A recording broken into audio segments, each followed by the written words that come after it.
Hello, it's another great day on the job site. Wait a minute. VBS is over. I don't need this anymore. What am I doing? There we go. That is so much better. What's up, ACC? I'm Angie, your children's minister. We are all done with our virtual VBS lessons, and you know what that means? That's right, we are headed back to our Gospel Project lessons. This week, we are starting the New Testament. Our first lesson is all about the genealogy of Jesus. Now, that's just a big fancy word for Jesus' family history. Speaking of family histories, we're going to make a family tree for our beginning activity. Get your family together, grab some paper, some crayons, get your grandparents on the phone, and map out your family tree. See how far back you can go. Jesus had a family tree just like ours, and we've been learning about his family history throughout the Old Testament. Our story this week comes from the book of Matthew, chapter 1, verses 1 through 17. Everyone on earth has a family. Jesus had a family on earth too. He is the Son of God, but he is also human. So let's start from the beginning. God created Adam and Eve, the first people on earth. Adam and Eve had sons. Some of them were Cain, Abel, and Seth. When Seth grew up and got married, his wife had a baby. The baby's name was Enos. Enos grew up and got married, and he had a family too. Enos's great-great-grandson was named Enoch. Then there was Noah, who used the ark to save his family from a big flood. Two other people in Jesus' family tree were Abraham and his son Isaac. Isaac had a family, and one of his sons was named Jacob. Years later, a man in Jesus' family tree married a woman named Rahab, who had a baby named Boaz. He grew up to be a farmer and married Ruth. Then they had a son, Obed. When Obed grew up, he had a son named Jesse. Jesse had many sons. His youngest son was David. David was only a boy when God chose him to be the king of Israel.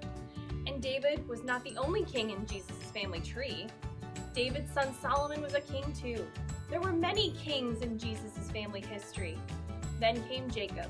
His son was named Joseph. Joseph took Mary to be his wife. Mary and Joseph were the earthly parents of Jesus, God's son. For our lesson activity, we're going to make a list of adjectives that describe Jesus. There are so many. Get a piece of paper out and write them all down. Now I want to see all of your lists, so post a picture of yourselves with them in the comments below. The family with the most adjectives wins a prize, so put on those thinking caps. Story of the Week card. For our game, we're going to see who can find the most similarities and differences in your immediate family, inside your house. Do you all have the same hair color? Eyes? Are some of you tall and some of you short? Do you all like pizza? Talk about how everyone in a family has some similarities and some differences. Jesus is different from any other man because he is the Son of God. At dinner one night, talk about how important your family is. What would it be like to be in Jesus' family? Then for the family activity, get out all those old family photos and home movies. Talk about them with your family. See what your family members look like and share memories of them. Be sure that you're praying every single day. It's so important to spend some time talking to God every day. Parents, join us for prayer time at 9 p.m. on Mondays, Wednesdays, and Thursdays on Facebook Live. And if you're ready, come to ACC on Sunday mornings for worship. We have 3 services.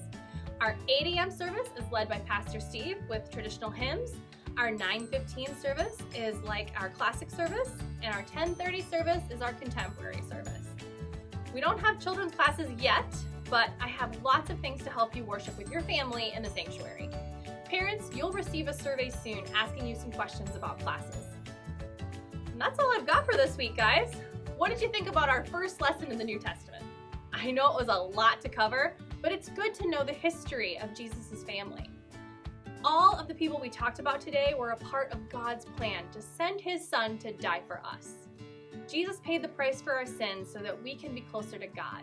Next week, we'll learn more about God's plan. See you then.